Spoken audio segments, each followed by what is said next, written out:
First of all നമ്മൾ എന്നാലും ഇപ്പോൾ ആമസോൺ ഗ്രേറ്റ് ഇന്ത്യൻ ഫെസ്റ്റിവലൊക്കെ നടന്നുകൊണ്ടിരിക്കുകയാണ്. അപ്പോൾ ഇതിൻ്റെ ഇടയിൽ നിങ്ങൾ 35K നല്ലൊരു സ്മാർട്ട് ഫോൺ നോക്കുന്നുണ്ടെങ്കിൽ, അതും 5G സ്മാർട്ട് ഫോൺ നോക്കുന്നുണ്ടെങ്കിൽ, അത്യാവശ്യം ഗെയിമിങ്ങിനും ഒരു നല്ല ക്യാമറ സ്പെക്കുമായിട്ടൊക്കെ വരുന്ന ഫോൺ നോക്കുന്നുണ്ടെങ്കിൽ നിങ്ങൾക്കായിട്ടുള്ളതാണ് ഇന്നത്തെ എൻ്റെ ഈ ഒരു വീഡിയോ. നമുക്ക് ഫസ്റ്റ് ഓഫ് ഓൾ നമ്മുടെ ലിസ്റ്റിൽ ആദ്യം വരുന്ന സ്മാർട്ട് ഫോൺ എന്ന് പറയുന്നത് iQന്റെ Neo 10 5G ആണ്.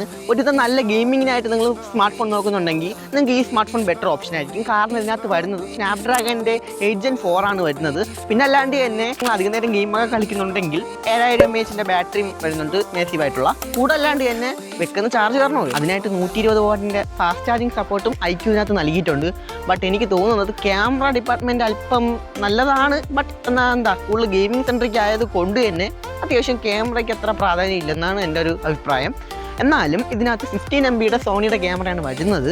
കൂടല്ലാണ്ട് തന്നെ വിവോയുടെ തന്നെ സബ് ബ്രാൻഡ് ആയതുകൊണ്ട് ഫോട്ടോഗ്രാഫിക്കൊക്കെ നല്ലൊരു ഫോണായിരിക്കും. ആക്ച്വലി നമ്മൾ ഇതിൻ്റെ ഈവൻറ്റിന് പോയിരുന്നു. ഈ സ്മാർട്ട് ഫോണിൻ്റെ ഫോൺ കയ്യിൽ കിട്ടിയപ്പോൾ ഒന്ന് ഉപയോഗിച്ചൊക്കെ നോക്കിയായിരുന്നു. അപ്പോൾ ഈ മനസ്സിലായത് നല്ല സ്മാർട്ട് ഫോൺ, എസ്പെഷ്യലി ഗെയിമിങ്ങിനായിട്ടാണ് നിങ്ങൾ നോക്കുന്നതെങ്കിൽ ബെറ്റർ ഓപ്ഷൻ ആയിരിക്കും. നമ്മുടെ ലിസ്റ്റിൽ അടുത്ത സ്മാർട്ട് ഫോൺ എന്ന് പറയുന്നത് OnePlusന്റെ Nord 5 ആണ്. നല്ലൊരു പെർഫോമൻസിനായിട്ട് ഇതിനകത്ത് വന്നിരിക്കുന്നത് സ്നാപ്ഡ്രാഗൻ്റെ 8 Gen 3 ആണ്.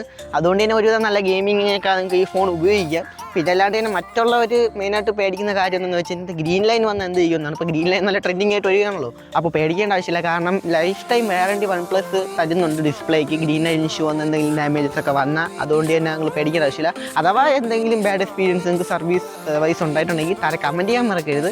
ബ്രാൻഡിനെയും കൂടി മെൻഷൻ ചെയ്തോ, മേ ബി അവർ റിപ്ലൈ തരുന്നതായിരിക്കും.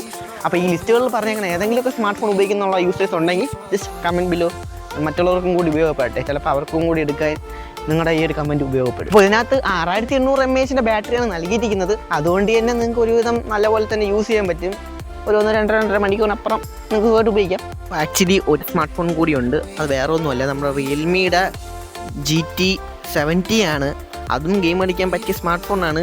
ഡിമെൻസിറ്റിയുടെ പ്രോസസ്സറാണ് വരുന്നത്. നമ്മുടെ വീഡിയോ ചെറിയൊരു ഇഷ്യൂ വന്ന് ഇടയ്ക്ക് വെച്ച്, അതുകൊണ്ടാണ് ഇപ്പം ഇങ്ങനെ പറയുന്നത്. ഓക്കെ, ബാക്കി ഡീറ്റെയിൽസ് ഇവിടെ താഴെ ടെസ്റ്റിൽ മെൻഷൻ ചെയ്തിട്ടുണ്ട്, നിങ്ങൾക്ക് നോക്കാവുന്നതാണ്. അല്ലെങ്കിൽ അതിൻ്റെ സ്ക്രീനിൽ ഇപ്പോൾ കാണിക്കുന്നുണ്ട്, നിങ്ങൾക്ക് ഡീറ്റെയിൽസ് വായിച്ചെടുക്കാവുന്നതാണ്. അപ്പോൾ എങ്ങനെ നിങ്ങൾക്ക് ഈ സ്മാർട്ട് ഫോണുകളൊക്കെ ഇഷ്ടപ്പെട്ടോ? എനിക്കിതിനകത്ത് ഇഷ്ടപ്പെട്ടത് നമ്മുടെ ഫസ്റ്റ് iQൻ്റെ സ്മാർട്ട് ഫോൺ തന്നെയാണ്, iQ Neo 10. നിങ്ങൾക്ക് ഏതാണ് ഇഷ്ടപ്പെട്ടതെന്ന് താഴെ കമൻറ്റ് ചെയ്യാൻ മറക്കരുത്. എന്തുകൊണ്ടാണെന്നും അതും കൂടെ പറയാൻ മറക്കരുത്. അപ്പോൾ സൂപ്പറല്ലേ? സൂപ്പറാണെങ്കിൽ ഈ പേജും കൂടി ഫോളോ ചെയ്യാൻ മറക്കരുത്. യൂട്യൂബിലാണെങ്കിൽ ഒന്ന് സബ്സ്ക്രൈബും കൂടെ ചെയ്തിട്ട് എനിക്ക് എന്നെ ഉപയോഗപ്പെടും.